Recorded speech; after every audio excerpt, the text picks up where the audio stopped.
Hey guys, welcome to CS Talks.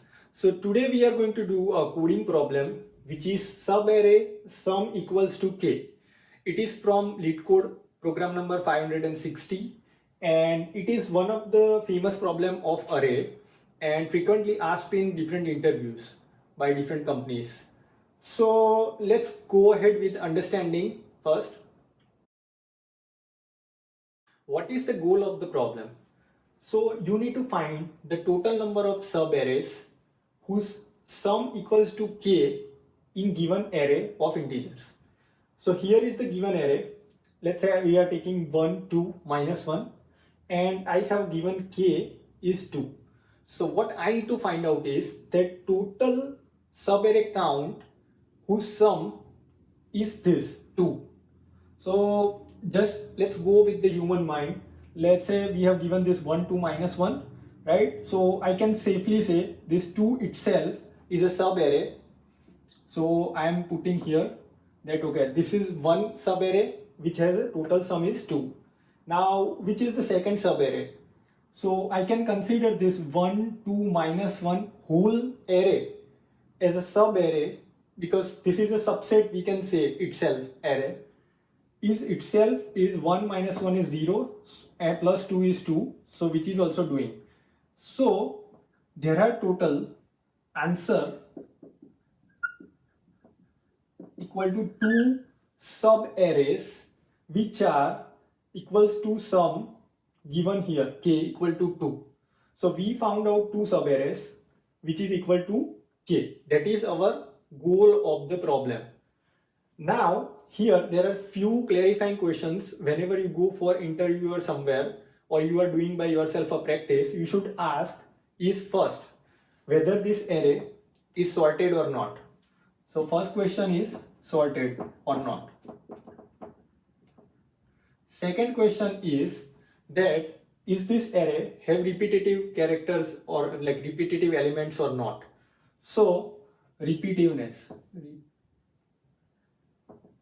repetitive or not, right? And third thing is that if you have given this array, what can be the size of the array? So those are the things you can clarify, the size of the array, and also one more thing you can clarify is that does this integer array contains only negative, only positive, or negative, 0 and positive all integers. So those are the things you need to clarify whenever you come to these questions. Now after this, so now we know what is the problem. Now we will go to approach and find out what is the algorithm we can follow to do the coding. Before moving to the algorithm, I would like to clarify one more thing here. So here you can see this is a sub array, right? So one thing is we are going to find out the continuous subarray, and there is one more thing which are usually come in coding is called subsequence.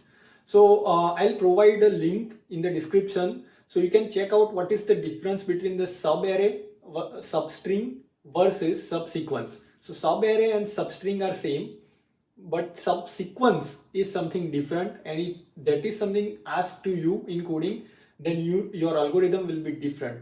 So check out that thing. And now let's moving forward to the algorithm. Okay, so in algorithm, what is the first thing comes to your mind after seeing this? So this is our input array, this is k given, and what we need to find out is subarray whose sum is equal to 10, right? First thing you can do is a brute force approach always. So in brute force approach, you find out all the possible subarrays of this array, and then for all the subarray, you check that that sum is equal to 10 or not, and you can get the count and return, right? So that is the first approach I'm writing here. It's brute force approach, right? So you can find out all the subarrays and then you can check the sum.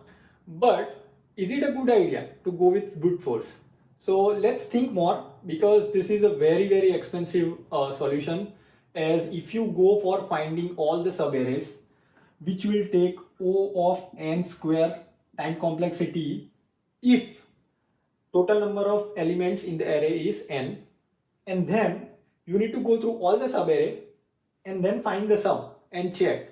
So that will take another n, so into O of n time. So total will be O of n cube. Oh my god, this is very expensive. So we definitely don't want to go for brute force approach. What is the second approach we can take here? So let's think that it is a given array and we need to find out, remember, continuous subarray, right? So one thing we can use here is something called cumulative sum. So let's say we have given -2, 10, 2 and 10, right? At every element, if I do a cumulative sum and then check that, okay, if I'm getting this k or not, then we can do, like, we can find out a count. Like, let's say I am here at -2 and what I need to check is for every other element, right? To make a continuous subarray for different sizes. So first I will check that -2 itself is 10 or not. No. Then I will check -2 plus 10, which is going to be 10 minus 2, 8, which is 10. No. Then I will check -2, 10, 2, which is going to be 10. Yes. So that will be plus 1. So let me put a count. Here I have 1, right? Now I will check -2, 10, 2, 10. All 4 elements as subarray. So it will be 20, right? Which is not. Now what I will do is I'll go, so previously we were here, now we will go to second element. We always need to go to for next element and check for the rest of the array because we already have checked all the previous elements. So let's say we are at 10, right? And in 10, what we need to check is 10 itself is a subarray which is equal to k sum. Yes. So count will be 2, right? Now what we are going to do is we are going to check 10 plus 2. So it will be 12, which is not equal to k. Then we will check that 10 plus 2 plus 10, which is going to be 22. So which is again not equal to 10. So we are done for the second part. Now we will iterate through the third element. In third element, we can see 2. 2 is not equal to 10, so we are not going. Then 2 plus 10 is equal to 12, so we are definitely not going. So our answer is total number of subarray, which is 2, that is matched with the sum 10. So we have 2 subarrays in this array which are sum equal to 10. So that is the second approach, which is called cumulative sum.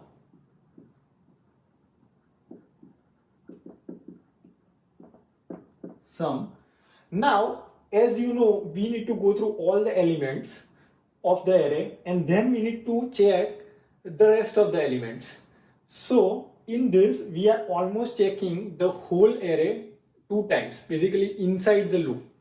So it will be a nested for loops to check for n into n minus 1 element, right? So it will be n minus 1 always, right? So wherever we are going to check n into n minus 1 elements if the n is the total elements of the array. So here the time complexity will be O of n square, right?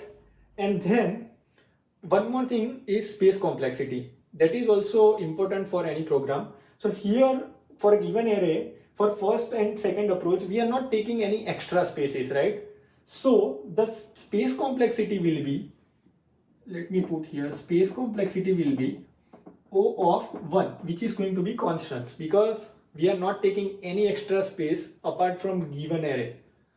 So those are the 2 approaches. Now, okay, this n square, in general programming world, n square is also a big complexity, means expensive code. So do we want to go with this or we should explore more? Definitely we should explore more because we don't want to settle down on O of n square, which is very expensive for a bigger input. Let's say array have like 20,000 inputs. then this operation is definitely going to be very, very expensive. So let's find out the third approach.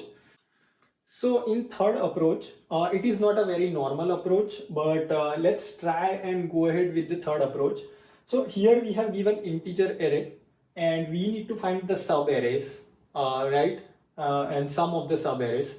So what we can do is that we can get some conclusion from some of the numbers of the array that we don't need to check each and every number with their remaining subarray as we did in second part, right?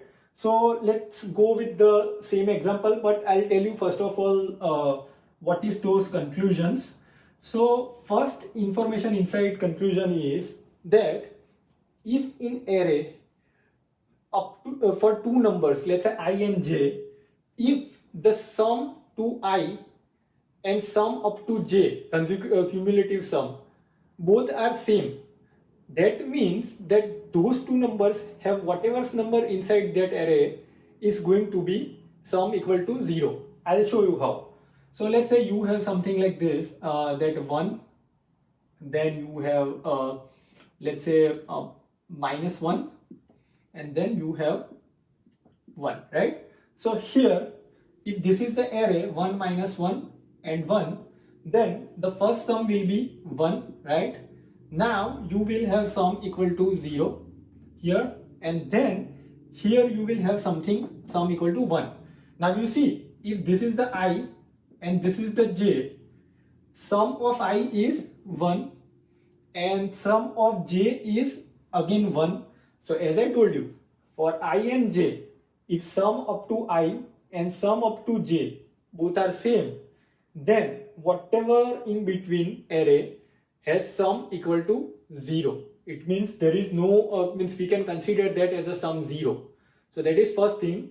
Now further in this thought, if for I and j, if sum of I and sum of j have a difference of k or some number, then you can safely say that whatever in between that two numbers as a subarray has sum equal to that number.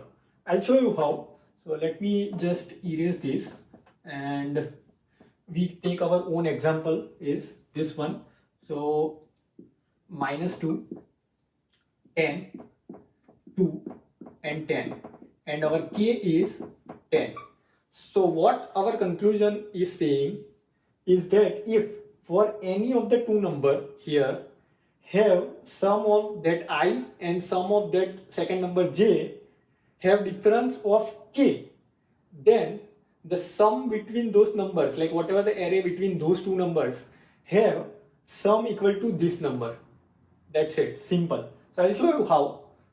It is simple. So at minus, let's say in the before starting point, we have sum equal to 0. After that, first element have sum equal to minus 2. Cumulative sum minus 2 plus 10 is 8. Cumulative sum 8 plus 2, 10. And cumulative sum 10 plus 10, 20, right? Now, as per our rule, if you see that for any two numbers, so here in starting point and this number, I can see the difference is 10. Yes, so that is 1, right? We can safely say that this array, subarray, has sum equal to 10, 1. Now, second thing is that if you see here, right, 10, I would say here 8, right? 8 and minus 2. What is the difference? You can say 10, right? 8 and minus 2. So 8 is on the plus side on the line and minus 2 is on the other side. So total will be 10, right? So that is second time. So this is how, this is first count and this is second count. And third thing is, so as you can see here, there is a 10 and this sum is 20. So you can see this difference is also 10, right? So this is the third subarray. We are getting third count where sum is equal to 10 for that subarray. So if you see here as a pure answer wise, so it will be this alone, and then these three. Those three are the answers for that. This is information. Now how to think as an algorithm. So we can safely say that like you need to iterate through the array, and then you need to store somewhere the previous elements cumulative sum. So here we have cumulative sum is -2. So you need to store somewhere that okay, -2 is already came, and you need to store the count, how many times it came, because we need to send the total count of subarrays. So you can say here like -2 came once. Then after that, what you need to do is at whatever the element you are, you have cumulative sum 8 here, right? And you need to check that this k, so this number 8 minus k is -2, which is already available, like came or not in the previous array. If it came, it means that if that number is available, it means that we found the count. And for that, we can use different data structures, so we will discuss later. But yeah, this is the approach. We are going to store the cumulative sum somewhere and count for that, like how many times that cumulative sum came. And then we are going to leverage for the current element to process and find out that whether we are getting that sum is given equal to k or not. And then we will store the counts and return the counts as an answer. So these are the three approaches we can do. And in this one, the major benefit is that the complexity is going to be, as we are going and iterating only once through the array, it will be for all n elements in the array, it will be O of n time complexity, right? And as we need to store the cumulative sum, right, somewhere. So we can't like let's say all the sums are different, then it will take for n element n sums, right? So worst case complexity for space is O of n. So now you can say that we have total 3 approaches to do this program. Brute force is very expensive. We can go with the cumulative sum approach. It is also somewhat expensive and not acceptable in real world because it is O of n square, though the space complexity is O of 1. So let's say you have given a small number of array and you have been told that okay, you don't need to use any extra space, then definitely this approach is good. But most of the time space is not a problem in this world. So time is the problem, because nowadays the data is too huge to process. So it is okay to take some extra space and go with minimum time version, like minimum time complexity. So that is the third version.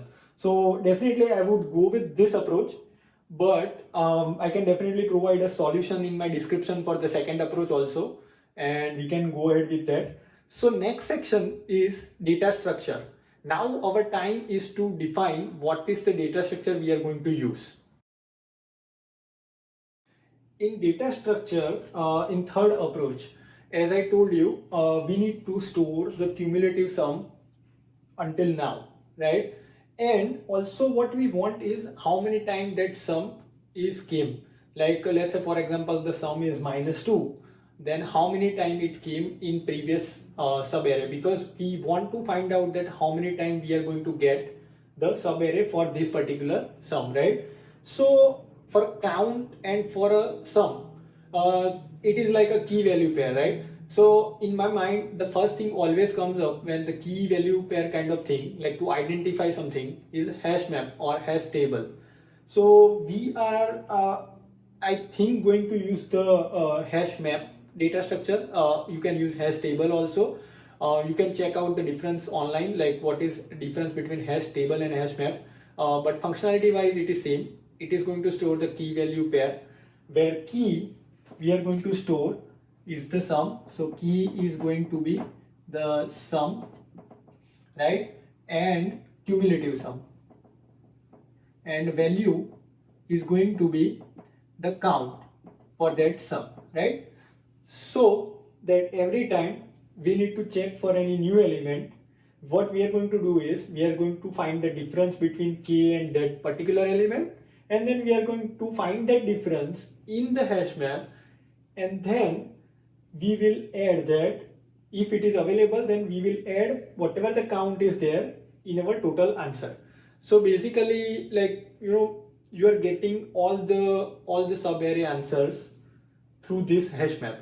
And this is our approach, third algorithm, which we have defined, so that we are going to store all the cumulative sum with their counts, previous counts, and then go one time iteration and find out the total number of subarrays, which is equal to sum equal to k.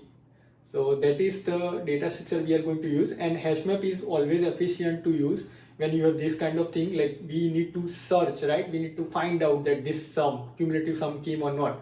So hashmap is always O of one constant complexity if your hashing function is good. And in this world, like, mostly people use inbuilt libraries for Java, C# and all. So yeah, those are good. So O of one we can say safely for the complexity wise. And space complexity, as I told you, it will be O of n, because in worst case we need to store all the cumulative sums. So that is why it is O of n for n number of element in array. So that is our data structure description.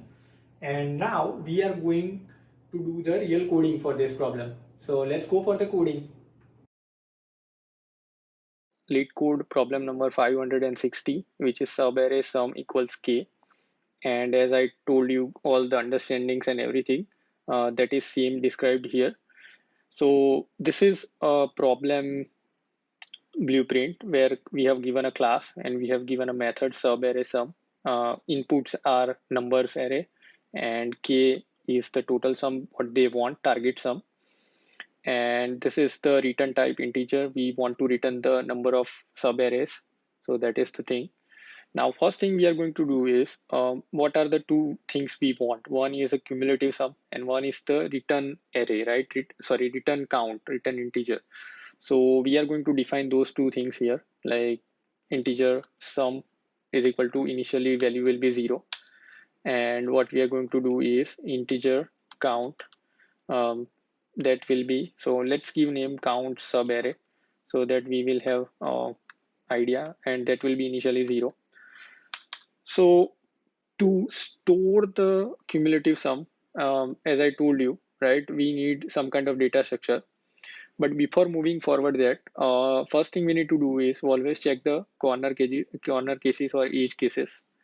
So what we can do here is we can check that, first of all, what if the nums array is coming blank, or what if this nums array is coming null, right? So we have to check those things. So if nums is equal to null, or nums dot length, means num is there but the length is 0, right? There is no element. So what we are going to do is we are going to return the count subarray, which is currently 0. So I'm going to return that only. Now further, to store the cumulative sum, we need a hash map data structure, right? So this is a Java programming language. If you are doing in other language, you can select from here. I'm doing Java. So in Java, we have a hash map. So hash map you define like this. So we need to define the hash map, and the key is going to be the cumulative sum. So that is integer, right? And the count of the cumulative sum, which is also going to be integer. So I'm taking value as integer here, and the map name is map sum, right? Let me do map sum equal to new hash map, and we don't need to pass the return type in the other side, on the right hand side.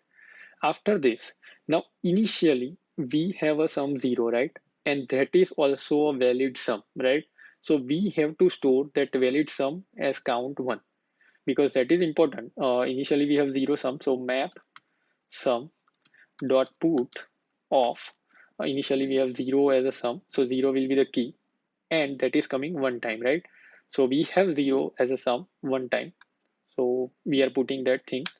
Now we need to go through all the elements in the array. So we can choose any kind of looping system like loop or while loop or for loop. So I'm going to take the for loop here. So for loop, and we will go with the indexes. So integer I is the index, which is going to start from 0 first element, and then index should go until the end of the element. So nums array dot length. So we want to go through end of the array, and we will increment one by one. So we are doing I plus plus. So go through all the elements. Now, first thing we are going to do is do the cumulative sum, right? So sum plus equal to, and we are going to add the new element, so nums of I, whatever the current element is. So this will give us a cumulative sum. So let's add a comment here. So cumulative sum. Second thing we are going to do is, as we have cumulative sum, I'm going to find the difference. We'll check that the difference is available or not, right? So I will check is like what I have difference is equal to. So I'm taking a local variable here, integer difference equal to, and then I have whatever the cumulative sum minus k, right? K is our given number here, like target number. So sum minus k. I'm taking a difference here. Now, what we are going to do is we are going to check that this difference is available in the map or not, right? So I will check if, and let me just put here, check the availability of difference, right? So if map sum dot contains key, right? Uh, do we have difference or not? So difference, and if that difference is there, then what we want to do is we want to add in our count subarray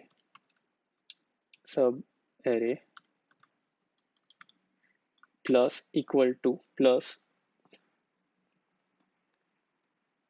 to whatever the count until now plus map sum dot get.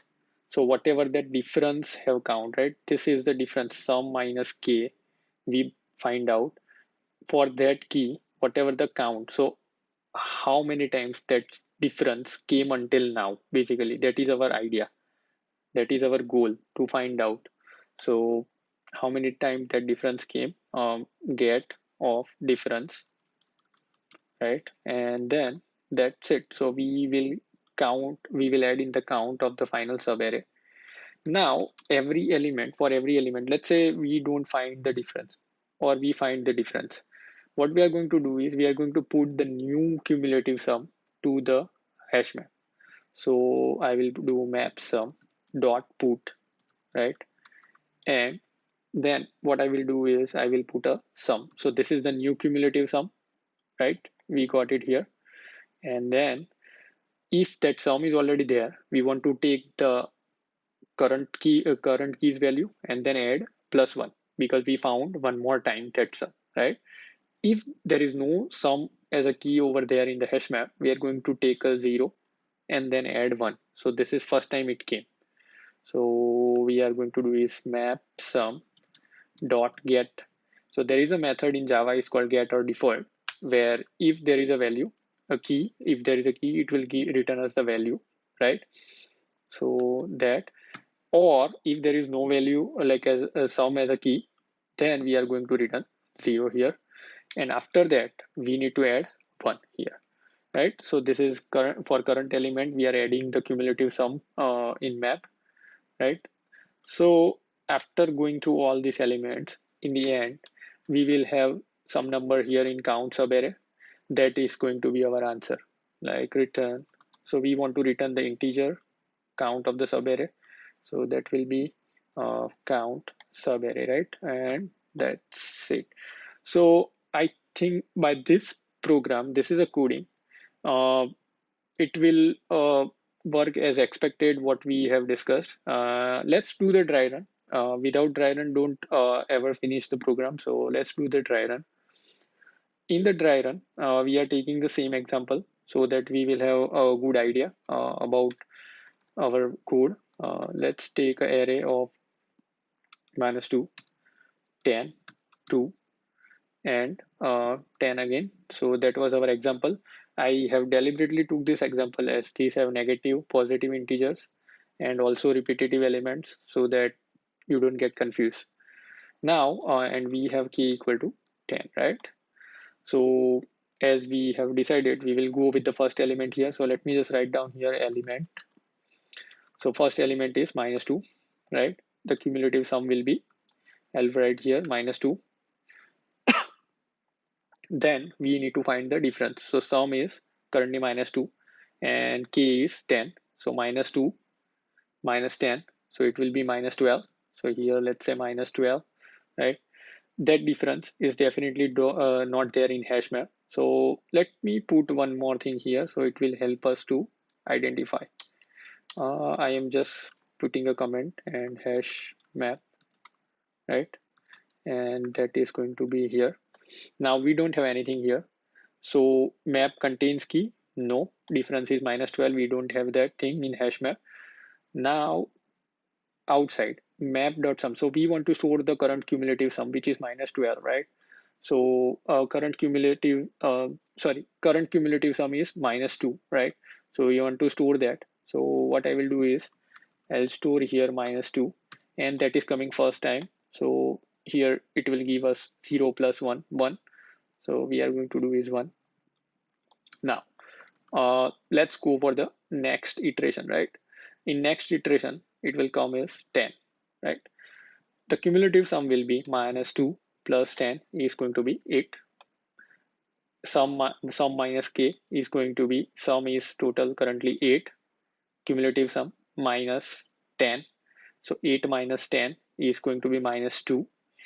Now here, as per this condition, do we have this difference -2 inside the hash map? Yes, we have. So we are going to add. Now map sum dot get of -2 is going to be 1. So we are going to add in count 1, right? So I am just adding one more thing here for your information is count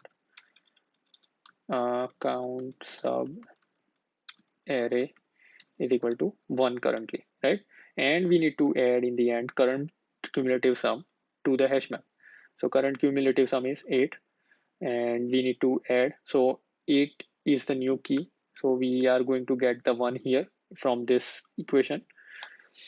After this third element, right? So third element is it is +2, right? So we had last sum is 8. 8 plus 2 is 10, right? Now the difference is going to be here 10 minus 10. So this is 10 and k is 10 is going to be 0, right? Now do we need to check that is this difference is available in hash map or not? So remember the first thing I have added here, this 0 and 1, because by default we already have a sum 0. So we have to, we had by default here 0, 1. Sorry, I forgot to put. So 0, 1 we already had. Now the difference is 0, which is available because we got 0 once. That means that that total sub array has sum equal to 10 because this j has 0 and this I was already 0. Both in between we had sum equal to 10. So that difference is there. We are going to add the count subarray. This was for 0, it is 1. So we are going to add the one more count. So here it will be 1 plus 1, right? So it will be 2. Now we need to store the current cumulative sum to the map. Current cumulative sum is 10 and 10 is not available. So what we are going to do is we are going to add new key 10, 1, right? This is first time coming. For the next element, so we have next element is 10. What will be the cumulative sum? 10 plus 10 is 20. And what we are going to do is we are going to find the difference. So 20 minus 10 is 10. Do we have this difference available in the hash map? Through this line, we are going to check. Yes, we have. 10 is already there. One time it came. So we are going to add in the count subarray another one. right? And then in the end, we are going to add the sum, current cumulative sum to the hash map. So current cumulative sum is 20, which we are going to add here, 20 and 1. And now after this for loop, we are going again, but this was the last element of the array. So we are not going inside the for loop now. Because of the, like after this, we have count sub array equal to 1 plus 1 plus 1 is equal to 3, right? And that is our answer we are going to return in the count sub array. So this is how we are going one by one through the problem, and we found out that okay, total 3 sub arrays inside this array have sum equal to 10, which is k here. So that is our answer. Now this is the coding part. We did the dry run, and in the end it is about complexity. So as I told you, right, we have took the extra hash map apart from this array, given array. So that hash map will have, in worst case, if number of array element are n, then in hash map we are going to end up storing n cumulative sums, right? So we can safely say that it is going to be O of n space complexity, because all other extra things we have take have O of 1. So like sum, count, subarray, and everything have O of 1. So O of n plus any number of constants, like O of any constants, are going to be the same. So we are going to ultimately get O of n complexity, space complexity. Let's go for the time complexity. So in terms of time complexity, the first and foremost thing we are going to do, so here we are doing a put, right? Put of map is always going to be O of 1. So let me just write down here O of 1 here. And then we are going to do for loop, right? For loop we are going through all the elements of the array. So we can safely say that this is going to be O of n, where n is the total number of element in the array, and all inside operations, whatever, right? Like map have O of 1.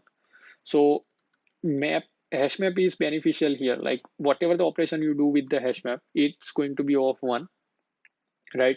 So even though it is inside nested, right, operation, but anything multiplied by 1, like constant, is going to be the same thing.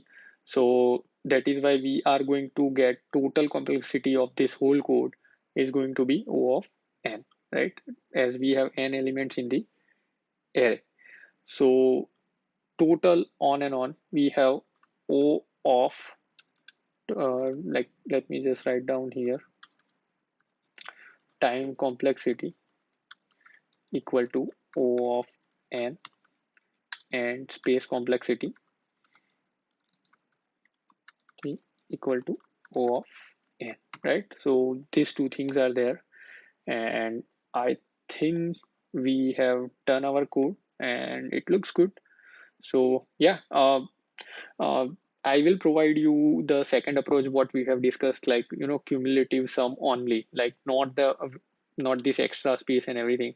So that approach I will provide you in the description, but that approach definitely have time complexity of O of n square, which is very, very expensive. So I would recommend that if you have a flexibility in space, then definitely use this approach. And yeah, keep practicing and you will be good. Yeah. Thank you for watching this video. Please like and share my video to all the coding lovers, and subscribe my channel CS Talks, and I'm making more videos, so stay tuned. Thank you so much.